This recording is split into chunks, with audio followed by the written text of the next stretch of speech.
जय श्री कृष्णा। ज्येष्ठ माह की कृष्ण पक्ष की एकादशी तिथि को अपरा एकादशी कहा जाता है। इस दिन भगवान विष्णु के साथ माता लक्ष्मी की पूजा की जाती है। आइए सुनते हैं अपरा एकादशी की व्रत कथा को। एक बार महाराज युधिष्ठिर ने भगवान श्री कृष्ण से कहा, हे जनार्दन, ज्येष्ठ माह की कृष्ण पक्ष में आने वाली एकादशी का क्या नाम है? इसके व्रत करने की विधि और महात्म्य को विधि पूर्वक सुनाइए प्रभु। यह सुनकर भगवान मुरली मनोहर ने कहा, हे राजराजेश्वर, ज्येष्ठ माह की कृष्ण पक्ष की एकादशी का नाम अपरा है। यह पुण्यों को देने वाली तथा पापों को नष्ट करने वाली है और अपार धन देने वाली है। इसी कारण इसका नाम अपरा कहा जाता है। अपरा एकादशी के व्रत के प्रभाव से ब्रह्म हत्या, भूत योनि, दूसरों की निंदा आदि के पाप नष्ट हो जाते हैं। युद्ध क्षेत्र से भागे हुए क्षत्रिय को मिले हुए नरक का इस व्रत के प्रभाव से छुटकारा मिलता है। जो फल कार्तिक पूर्णिमा को तीनों पुष्कर में स्नान करने से, मकर के साथ सूर्य में, माघ में प्रयाग स्नान करने से, काशी में शिवरात्रि को व्रत करने से, गया में पिंडदान करने से, बृहस्पति युक्ति राशि में गोमती नदी में स्नान करने से, कुंभ में श्री केदारनाथ जी के दर्शन करने से मिलते हैं।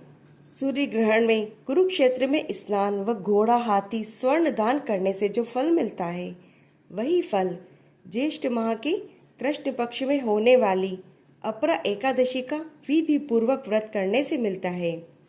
यज्ञ में स्वर्णदान करने से जो फल मिलता है, वही फल इस अपरा एकादशी का व्रत करने से मिलता है। हे राजन, यह अपरा का व्रत पाप रूपी अंधकार को हटाने के लिए, सूर्य के समान तेजवान, पाप रूपी मृग को वध करने के लिए सिंह के समान है।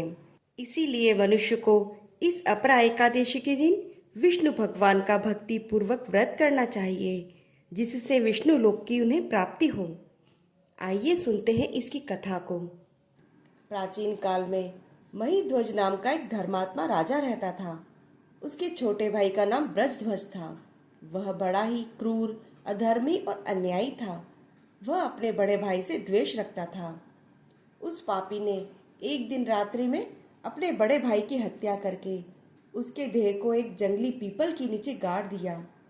इस अकाल मृत्यु से राजा प्रेतात्मा के रूप में उसी पीपल में रहने लगे और अनेक प्रकार के उत्पात करने लगे। एक दिन अचानक वहां से धौम्य ऋषि गुजरे। उन्होंने उस प्रेत को देखा और तपोबल से उसके अतीत को जान लिया। अपने तपोबल से प्रेत के उत्पात का कारण समझ लिया। ऋषि ने प्रसन्न होकर उस प्रेत को पीपल के पेड़ से उतारा और उसे परलोक विद्या का उपदेश दिया। दयालु ऋषि ने राजा की प्रेत योनि से मुक्ति के लिए स्वयं ही अपरा एकादशी का व्रत किया और उसे अगति से छुड़ाने का पुण्य भी उसी प्रेत को अर्पित कर दिया। इस पुण्य के प्रभाव से राजा की प्रेत योनि से मुक्ति हो गई और वह ऋषिवर को धन्यवाद देते हुए दिव्य देह धारण करके पुष्पक विमान में बैठकर स्वर्ग लोक को गए। आगे भगवान श्री कृष्ण ने कहा, हे राजन, इस एकादशी की कथा को मैंने लोकहित के लिए कहा है। इसे पढ़ने तथा सुनने से मनुष्य के सभी पाप छूट जाते हैं और उन्हें विष्णु लोक की प्राप्ति होती है। इसी प्रकार की अन्य कथाओं का आनंद लेने के लिए आप इस चैनल को सब्सक्राइब जरूर करें और इस कथा को लाइक व शेयर करें। जय श्री कृष्णा।